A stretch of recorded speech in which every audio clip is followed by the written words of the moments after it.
So after doing a pretty mixed review of the Star Beast, I did an apology video. Now, after doing a pretty mixed review of the Giggle, I'm here to not quite do an apology video, but a further thoughts video, because the Giggle's out now. I've watched it 3 times, I've watched the commentary, and my review was fairly mixed to favorable, I'd say. I sort of very much said that I loved the first 40 minutes, but obviously the big thing, the staple of this episode, was bioregeneration, the introduction of bioregeneration, Russell's new idea, something that apparently he was wanting to do from the very start of him coming back to the show.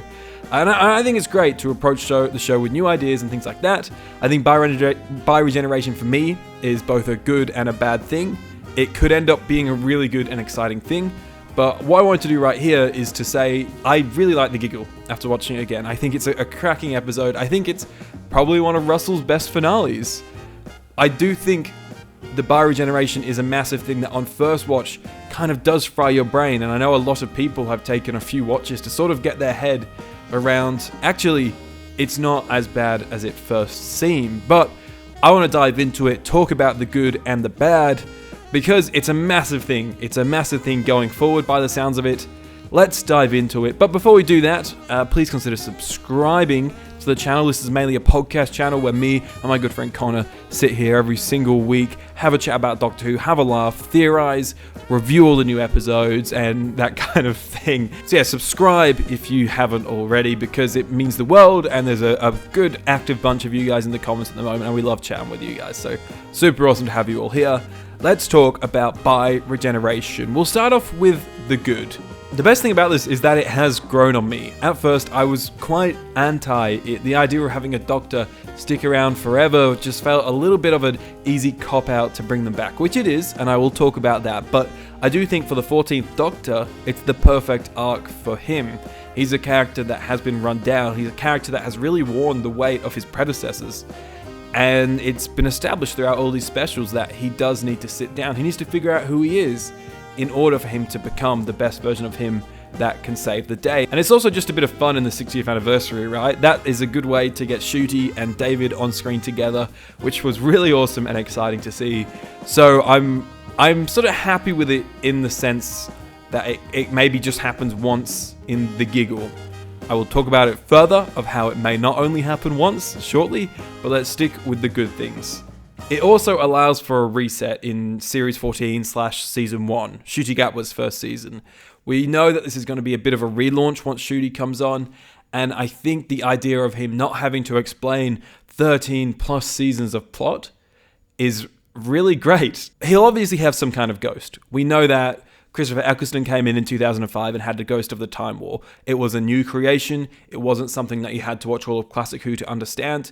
I feel like Russell will do a similar thing with Ncuti, where we maybe have a new ghost. Maybe it is something to do with from his recent past, but nothing that will need hours and hours of explaining and unraveling for new audiences to understand. It needs to be a fresh slate, and I think this idea of the Doctor finally dealing with everything that he's had to go through in the revival, I think it's really good closure for that, and allows a really banging fresh start for season 1. And my other really big positive is just how the split regeneration was shown on screen. The first shot was a little shaky. The head splitting was a little funky. But then you have this awesome shot. Chanya Button's direction was out of this world amazing for it. It feels otherworldly, it feels new, it feels like the reinvention of this character that we love. And I think Chanya handled it superbly. The directors used in the 60th specials have been amazing. I know we're obviously all very familiar with Rachel Talalay, but Tom Kingsley and Chanya Button have both done an incredible job with these specials, and I hope we see them in the Whoniverse sometime soon. That's the big good, but with the big good also comes the big bad. There's still a lot to be explained when it comes to bioregeneration. I don't know whether it's a note that Russell's going to pick up on again in the commentary. It does kind of sound like he maybe has some plans to use it far down the line. I can't imagine it's something he's going to pick up on in season 14, but it does sound like maybe this is a way for it to be easier to bring Doctors back in the 70th anniversary. We don't really know why it happened, or, will 14 regenerate? Does 14 have to reunite with 15?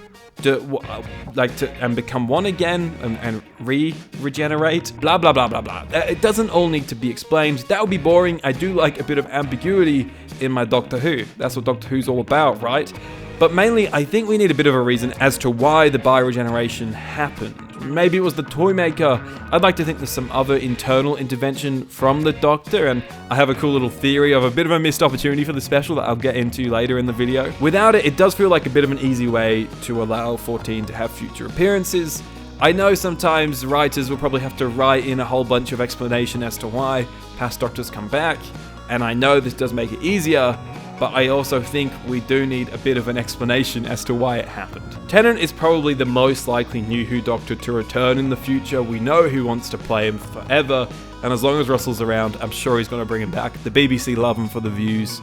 It does make sense. And once again, that's another reason why I think this is good for 14, because it means we can bring Tennant back without it having to be like, oh, it's the 10th Doctor, oh no, it's the 14th Doctor, oh, this is an adventure between Gridlock and Daleks in Manhattan, but this is how he got from here to here. It allows for that, and of course Big Finish is going to have an absolute field day once they get the rights to him. But for an episode very focused on the rules of the game, the bioregeneration doesn't yet seem to have many rules of its own. I also think that giving 14 a TARDIS does defeat the purpose of what his character arc was going for.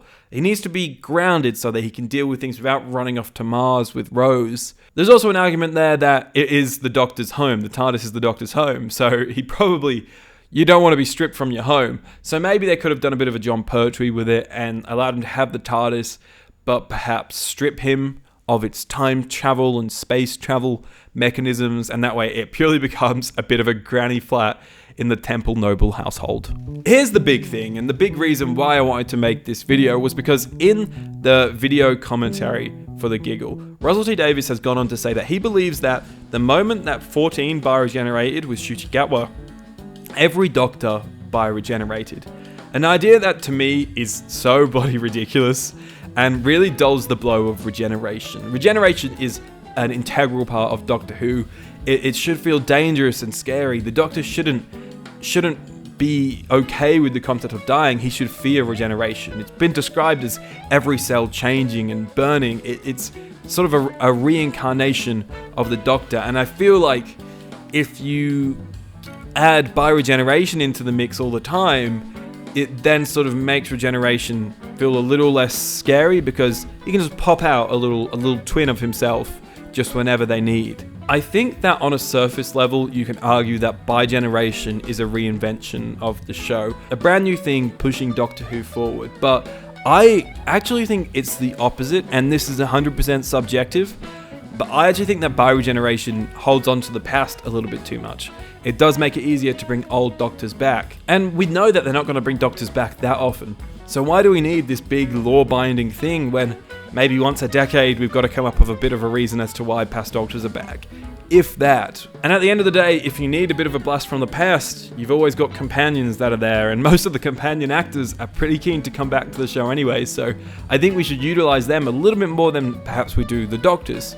Even then, there is some creative ways that you can get past Doctors back without having to, reinvent the wheel. Ideas like the Guardians of the Edge, I think, are an incredible example of how you can do it without it needing a huge info dump. I think they explained the Guardians of the Edge in like 1 or 2 lines in The Power of the Doctor, and Jodie's era is very info dumpy, but I think that they got the Guardians of the Edge out there pretty easily. It was a really good idea from Chibnall. We don't need the Doctorverse. Russell's banging on about the Doctorverse. I don't think we need the Doctorverse. We don't need past Doctors coming back that often, nor do I think that's what they're gonna do. So why Bioregeneration needs to be a big thing of every Doctor, let alone for 14, really does beat me. So I want to go on to what I think is the biggest missed opportunity of these specials, which is, Russell didn't really want to do a multi-Doctor story, and that's fine. He's the boss. He can do whatever he wants.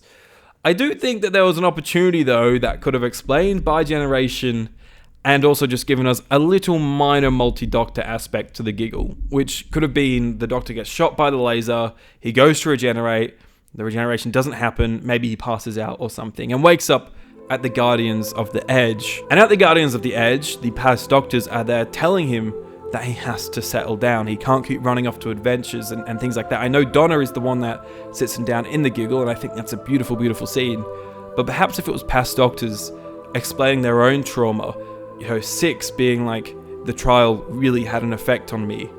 Perhaps, 10 being like, the weight of the Time War never left my shoulders. That would be weird, 10 and 14 talking to themselves. But do you know what I mean here? Past doctors pushing on the idea of 14 needing to settle down. Enter Shuchigatwa. Enter bioregeneration.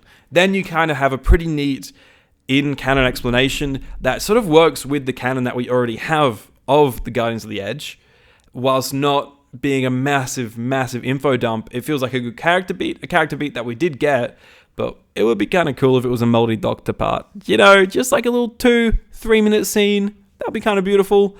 I'm sure a lot of people hate that idea, but a lot of people hate the idea of bioregeneration. So you can't win like any way. It doesn't. What can I say? Also, does 14 become the curator? Do you think that? I think, like, in my headcanon, he does. I don't want it explained. I don't need that explanation. I like the ambiguity.